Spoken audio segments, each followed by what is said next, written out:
مؤمنهای کامل 9 خصلت دارند. یکمین خصلتی که در ابتدای این آیت است، رب العالمین گفتن التائبون. مؤمنهای حقیقی توبه کنندگان هستند، انسانهایی که از هر نوع جرم و گناه و معصیت، از هر نوع لغزش و خطا نزد خدا توبه میکنند. گناهاشون تکرارا نیستند، گناهاشون روی هم زم نمیشوند، جمع نمیشوند. مؤمن حقیقی وقتی لغزش خورد، خطا کرد، گناه کرد، در حال پشیمان میشود، در حال به خدا رو میارد، در حال توبه میکند، در حال از اون گناه کردگیش نزد خداوند عذرخواهی و بخشش میکند، میپرسد. رب العالمین گفتن مؤمنها توبه کنندگان هستند، انسانهایی که نزد خدا توبه میکنند. جناب پیغمبر در روایت گفتن که ایها الناس، گفتن ای مردم، من که بهترین شما هستم، در یک لحظه یا اینکه در یک روز زیاده از 70 بار نزد خداوند توبه میکنم. یعنی که شما هم باشه از جمله توبه کنندگان باشه.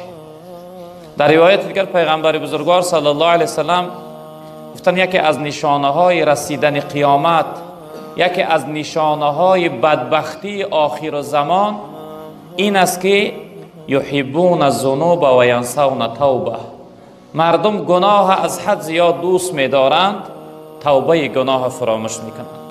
فقط گناه در انسان‌ها تکرار می‌شود، اما توبه از جامعه دور می‌شود. مردم در فکر توبه نیستند. به این خاطر انسانی که گناهش در حال بعد از گناه توبه کرد، او شخصیت نشانه یعنی کمال ایمان داره، او شخصیت مؤمن کامل است. اما شخصیتی که گناهش روی هم جمع شدن گرفت و توبه را فراموش کرد، این انسان چی بوده است؟ یعنی ضعیف الایمان بوده، ایمانی سست و یعنی ضعیف و ایمانی بی ارزش داشته. به این خاطر ما و شما برادران عزیز، هر لغزش و خطایی که در حیاتمون پیدا می شود، در حال بعد از او باید توبه کننده باشیم. حتی روایتی هست جناب پیغمبر صلی الله علیه وسلم تا وقتی انسان گناه کرد، بعد از گناهش در حال توبه کرد، رب العالمین به سوی ملائکه ها میگفت ای ملائکه ها، این بنده من گناه کرد و فهمید و دانست که خدای بخشنده داره میبخشش، در حال توبه کرد، گناهش بخشید. بعد از اون این انسان با گناه میکرده است، دوباره با در حال توبه میکرده است، رب العالمین با چنین کلمه را تکرار میکرده ای ملائکه ها، این بنده من گناه کرد و فهمید که خدای بخشنده داره میبخشش، توبه کرد، بخشیدمش. سیوم بار انسان گناه تکرار میکرده است، این چنین خداوند به سوی ملائکه ها خطاب میکرده. دفع چهارم وقتی گناه میکرده در حال توبه میکرده، رب العالمین به سوی ملائکه ها میگه که ای ملائکه ها، شما شاهد باشه که همین بندم بعد از این هر گناهی که من بخشیدگیش هستم. و چه خاطر؟ به خاطری که گناهش در حالی، توبهش در حالی هست. یعنی بعد از گناه تأخیر نمیکنه، با در فکر تکرار گناه نیست، در حال توبه میکنه. به این خاطر ما و شما برادران عزیز، توبه یک داروی هست که انسان از درد معصیت و گناهکاری تبابت میکنه. توبه یک آلتی است که انسان از عذاب دوزخ نجات میده، از قهر و غضب خدا خلاص میکنه. به این خاطر ما و شما بعد از گناه در حال باید توبه کننده باشیم. دوم نشانه کمال ایمان، پیغمبر بزرگوار خداوند در قرآن گفتن که العابدون، بنده های واقعی و حقیقی خداوند عبادت کنندگان هستند. همیشه بندگی خدا را به جا میارند. کار برای اونها از نماز بهتر نیست. اونها فقط بنده نیستند که در ماه رمضان عبادت کنند. مثل بعضی برادرها، بعضی شخصیت های بودن که ماه رمضان اهل عبادت، اهل نماز، اما وقتی ماه رمضان گذشت جای نمازهاشون را جمع کردند، جای نمازها را جمع کردند تا رمضان دیگر مثل زنها بر این کسل زنانه میشن، حیض میبینند، نماز نمیخوانند دیگر، تا رمضان آینده نماز نمیخوانند. عبادت و بندگی خدا فقط در رمضان نیست برادر عزیز. رمضان فقط ماه فضیلت است، ماه زیادتی ثواب است. بندگی خدا همیشه دائمی هست، از روز بلاغت تا روزی که ملک الموت عزرائیل که بسیار نام آشنا داره، از شنیدنش تمام جسم و بدن در لرزه میزنه. وقتی که ملک الموت عزرائیل به سراغت میاد، تا همون لحظه را باید که عبادت و بندگی خدا را بجا بیاری. و عبود ربک حتی یأتیک الیقین، تا دم مرگ باید بنده باشی. بنده های حقیقی خدا عبادت کنندگان هستند، همیشه عبادت و بندگی خدا را از همه چیز پیشتر میدانند. نمیگن که امروز کار زیادتر است، نماز پیشین قضایی در خانه میخونم. برادری عزیزی که در وقت نماز قضا میکنی و کار میکنی، همون پولی که، همون درآمدی که در وقت پیشین قضا کردن پیشین قضا کردی و کار کردی، همون پولی که برای تو درآمد شده، وای پول والله قسم برات حرام است. اون پول برای تو حرام است. امر خدا از همه امرها بالاتر است. رزاق و رزق دهنده تو الله رب العالمین است. میلیون انسان‌های هستند، میلیون انسان‌های هستند که اونها کار نمیکنن، با خداوند ویها را رزق داده ایستاده است. بنده های واقعی و حقیقی پروردگار عبادت کنندگان هستند. در عبادت و بندگی خدا همیشه پیش قدمند، سستی ندارند. و دیگرش الحامدون، سیوم نشانه کمال ایمان. بنده های حقیقی خداوند حمد گویندگان هستند، شکر گویندگان هستند. نعمت های خدا را میبینند، کوهری نیستند. وقتی نعمت در زندگیشو در حیاتشو میبینن، انیق میکنن که الله برای ما بخشیده است. و ما بکم من نعمت فمن الله، هر چیزی که در ما هست در اختیار ما هست از جانب الله رب العالمین. الله برای ما بخشیده است، چی از دارندگی باشه، چی از تنی سعادت باشه، چی از جسم و بدن حیات باشه، چی از زن و فرزند باشه، بخشنده همه اینها الرحمن الرحیم است. اون رحمانی که بخشنده نعمت ها هست، اون برای ما بخشیده است. و بنده حقیقی وقتی نعمت خدا را دید چی میگه؟ در تمام حالت میگه الحمدلله رب العالمین. ای پروردگار بی نهایت برای تو شکر، برای من چقدر نعمتی به حساب داده ای. بنده های شاکر هستند، بنده های حامد هستند، بنده های هستند که نعمت خدا را دیدند، در اصل نیکی و خوبی حیات از جانب خدا میدانند. و این تعدوا نعمت الله لا تحصوها، اگر ما نعمتهای خدا را بشماریم، عدد کنیم، حساب اونها را بجا آورده نمیتوانیم. بکن شکرانه حق ای برادر، تو را بخشیده است نعمت سراسر. دو چشمی روشنی زیبا کی بخشید؟ دو چشمی روشنی بینا کی بخشید؟ زبانی شیرینی گویا کی بخشید؟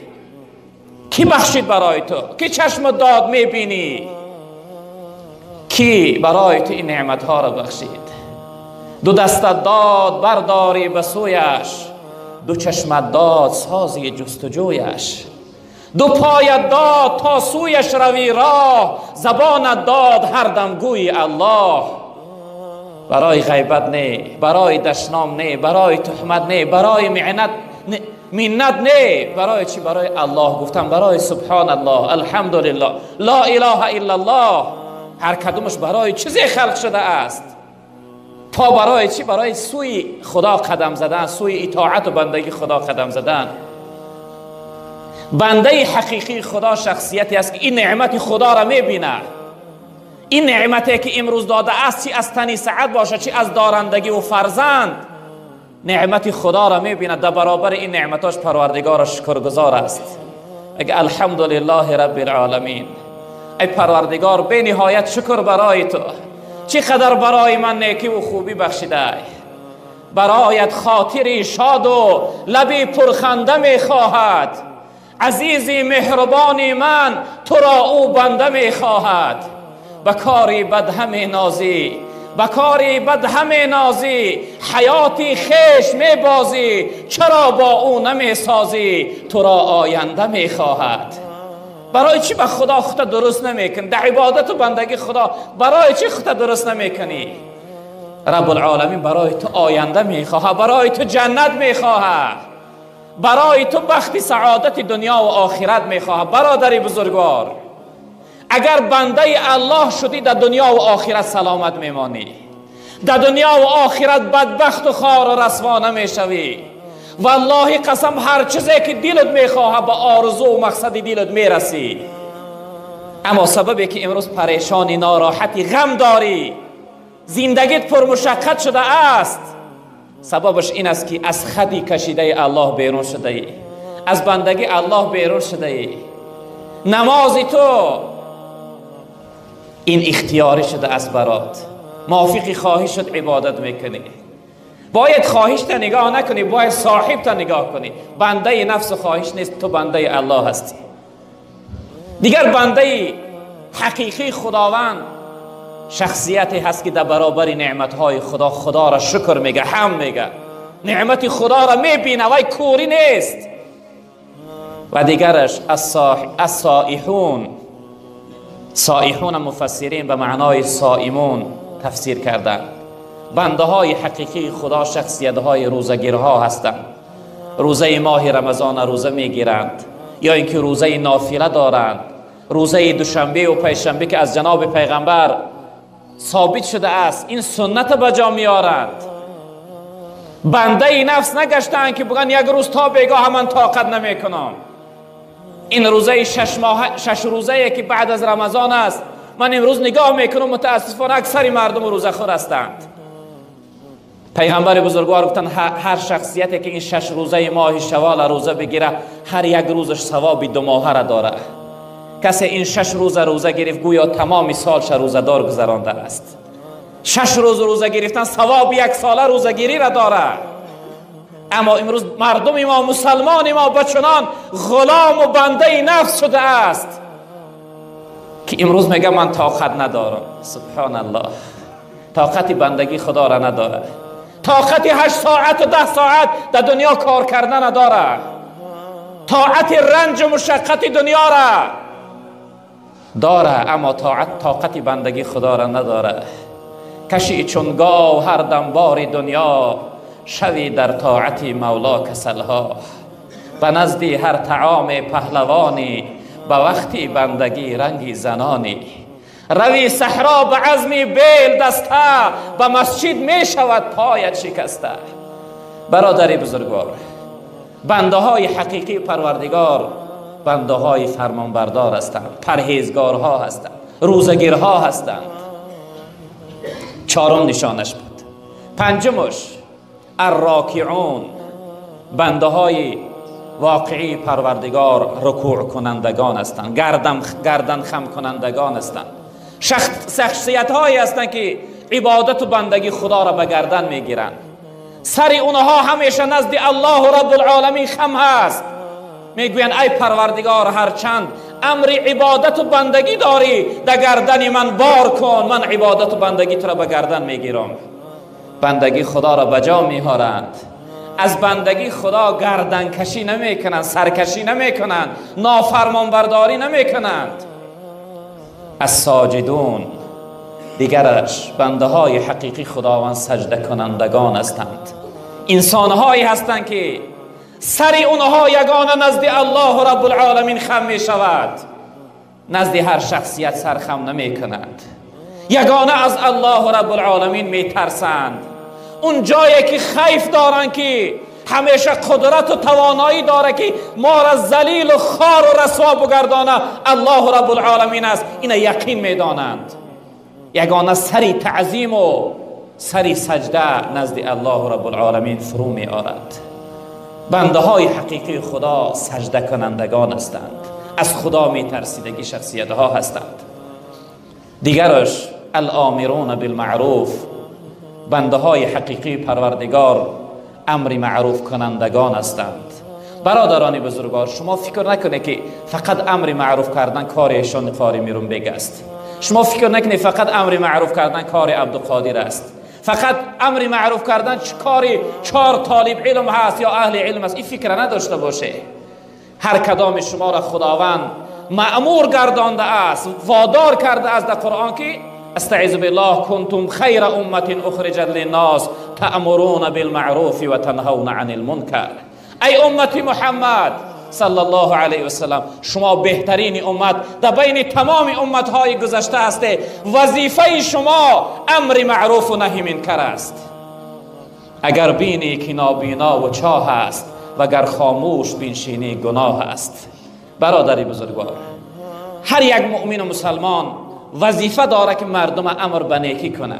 امر معروف معناش همی است یک انسان به سوی نیکی، به سوی عبادت و بندگی دعوت کردن. و ناهون عن المنکر، مردم از کارهای گناه و بدمعن داشتند. میبینی یک برادرت در راه گناه رفته ساده است، باید معنش بداری، حق ایمان دارید است. من رأى منکم منکرا فلیغیره بیده. پیغمبر بزرگوار گفتن شما میبینی یک انسان کار گناه کرده ساده است، باید به دستت از گناه بیرونش کنی، معنش بداری. فإن لم يستطع فباللسانه، به دست نمیتوانی به زبان باید او را نصیحت کنی، بگوی برادر بزرگوار خیلی کاری بده کرده ساده، کاری گناه داری. این کار کرده ساده نافرمان برداری پروردگار است.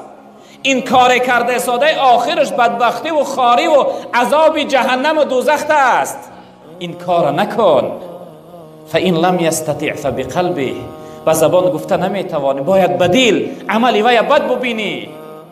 و ذالک اضعف الایمان. اگر این سه خصلت نداشته باشی برادر بزرگوار، خیلی ایمان ضعیف داشته ای، خیلی ایمانت ایمانی بی ارزش و سست و پست بوده. وظیفه هر یک مسلمان امر معروف و نهی منکر است برادر عزیز و بزرگوار. این وظیفه را حتما باید بجا بیاری.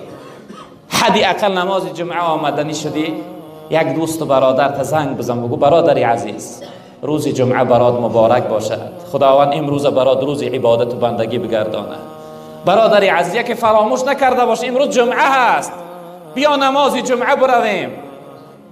یا شخصیت در کنارت خواب است و یا از خواب بخیزم، بگو برادر عزیز بخیز غسل که سر بدن بشو. برای مسلمان سنت است که هفتش یک بار سر بدنش پاکیزه کنه و به سوی نماز جمعه روه. بخیز سر بدن تو بشوده نماز جمعه برویم. امروز روز ذکر و یاد خدا است، امروز روز عبادت و بندگی خدا است. تنها باید نیای به سوی مسجد، حدی اقل شخصیت را همراه مسجد بیاری. و آخرش و حافظون لحدود الله، شخصیت هایی که به مؤمن حقیقی هستند. حدود الله گفته مرز خدا را میگن، حد حکم و قانونی که خداوند یعنی امر کرده است ای را حفظ کردن، یعنی از خطی کشیده پروردگار بیرون برآوردن. هر چیزی خدا برات امر کرده است امر خدا را بجا آوردن. در تفسیر این آیات مفسرین یک حدیثی را مثال میارن. برادران بزرگوار، ما و شما در دنیا میبینیم دریاها هستند که حد و کنار ندارن، چقدر عظیم و بزرگ. وقتی در صحراها نشان میدهند چقدر شمالهای سخت میشود. برادری بزرگوار، اگر دریا پیش راهش بند بخوره، آبش از اون یعنی دریا بیرون شود، میدونی بروی عالم چی میآید؟ چند شهر را ویران میکنه. اگر دریا از خطی کشیده الله بیرون برآمد، چند آبادی ویران میکنه. اون شمال هایی که در صحراها میشوند، اگر اونها خداوند اون ملائکه که وابسته به شمال است امر کنه که این شمال به شهر پیرم ببره، ببین که چقدر شهر پیرم به خاک یکسان میشود. اون شمال فقط جاش اون صحرا و چول هست. چی نوعی که دریا اگر از جاش بیرون شد یک جای ویران میکنه، شمال اگر به سوی آبادی آمد ویرانه میکنه. برادری بزرگوار، اگر من و تو هم از خدی کشیدگی الله رب العالمین بیرون برآمدیم، ما هم یک عالمی را تبدیل میدهیم. جنت خود را تبدیل به دوزخ میگردانیم، خوشبختی خود را تبدیل به بدبختی میگردانیم، خرسندی و شادی را تبدیل به غم و ناراحتی میگردانیم. برادران عزیز بزرگوار، از خطی کشیده الله بیرون برآمدن یعنی یک عالمی را دیگرگون کردن است، از راه جنت بیرون شدن است، از خرسندی و شادی دنیا و آخرت دور شدن است. برادری عزیز بزرگوار، ما و شما باید به خود بیاییم. ما بنده هستیم، ما باید بندگی داشته باشیم. باید از بندگی خدا بیرون نشویم ما و شما برادران عزیز بزرگوار. عزیزای خدا حکایت میکنن یک شخصیت بسیار یعنی دوست خدا بود، انسانی بزرگی بود، به درجه عالی رسیده بود. از حضرت روز شاگردا پرسیدن، گفتن حضرت استاد شما کی هست؟ خیلی استادی به فیضی داشته، آیا شما را کی تربیت کرده است که چنین درجه و مقام عالی را از خود کرده؟ به چه خاطر استاد پرسیده می شود؟ به خاطری که استاد پرفیض بوده است، مربی خوب بوده است، تربیت کننده بهتر بوده است. تن حضرت استاد شما کی است که شما را تربیت کرده است که چنین بزرگ گردیده، چنین بزرگ گشته؟ این شخصیت چی جواب گفتن؟ گفتن استاد من یک غلام است. سبحان الله. امروز غلامداری نیست بین ما برادر. زمان پیش مردم مثل غلام بر این می خریدن، مردم می بردن کارشون می فرمیدن، اختیارش در خودش نبود. بیچاره مثل مال بر این، مثل حیوان بر این فروخته می شد. الحمدلله که در دور زمان ما غلامداری نیست. از حضرت پرسیدم، گفتن حضرت استاد شما کی است؟ گفت استادم یک غلام است. گفتن چی نوع غلام؟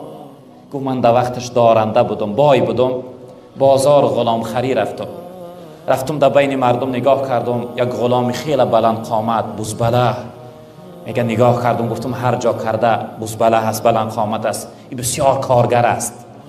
در اصل انسانی میده جنس در کارم قبول نمیکنه، میگن ستیل برداشته نمیتونه، رسوارد میگن چی میگن برداشته نمیتونه. میگه قبول کردم، گفتم این من میگیرم. نزدش رفتم، گفتم ای غلام من تو را خریداری میکنم، من تو را میخرم، آیا نامی تو چی هست؟ چی نام داری؟ میگه غلام گشت به سوی من گفت که هر چیزی که بگوی، هر چیزی بگوی نامم همون است. میگه گفتم ای غلام من تو را میخرم، خوراکی تو چی هست؟ تو چی میخوری؟ آیا عادتی که دائمی مولای پیشنه تو را طعام میداد چی بود؟ میگه غلام گشت گفت که هر چیزی که برام بودی، هر چیزی بودی خوراکی من همون است. بعد از آن گفت سیوم بار پرسیدم، تو ای غلام من تو را میخرم، خواهش تو چی است؟ گفت هر چیزی که تو بخواهی. گفت هر وقت هر سوال از غلام میپرسیدم، غلام وابسته به خودم میکرد، میگو هر چیزی که بودی خوراکم همون است، هر چیزی بگوی نامم همون است، هر چیزی که تو بخواهی خواهشم همون است. بعد از آن میگه وقتی سوال ها ما تیار کردم، غلام یک آهی سر کشید، گفت غلام چی و خواهشش چی؟ غلام باید خواستی صاحبش نگاه کنه که صاحبش از او چی میخواه. میگه این سخنی غلام من یعنی در فکری خودم گرفتم و تفکر کردم، فکر کردم غلام چی و خواهشش چی. برادر عزیز بزرگوار، من و شما دعوا داریم که ما بنده الله هستیم، ما را چی و خواهشمون چی؟ ما باید خواستی او را نگاه کنیم که او از ما چی میخواه. الله رب العالمین از ما چی میخواه؟ باید خواستی الله به جا بیاریم، نه اینکه خواستی یعنی شیطان و خواهش نفس و خواهش دیگر. ما بنده الله هستیم، باید ما بنده خوب باشیم، بندگی خدا را به خوبی به جا بیاریم. در آخر این آیت رب العالمین گفت و بشر المؤمنین، بشارت بده، بشارت ده مؤمنها را، مؤمنهای حقیقی را بشارتی به جنت، بشارتی به نجات، بشارتی به خوشبختی دنیا و آخرت، بشارت بده که اونها دنیا و آخرت خود را آباد کردند. شخصیت هایی که این نه خصلت داشته باشند برای اونها بشارت بده که اونها دنیا و آخرتشون آباد کردند. برادران عزیز بزرگوار، ما و شما حرکت داشته باشیم که این نه خصلتی که رب العالمین گفتن برای مؤمن کامل هست، ما در حیات اینها را عملی داشته باشیم.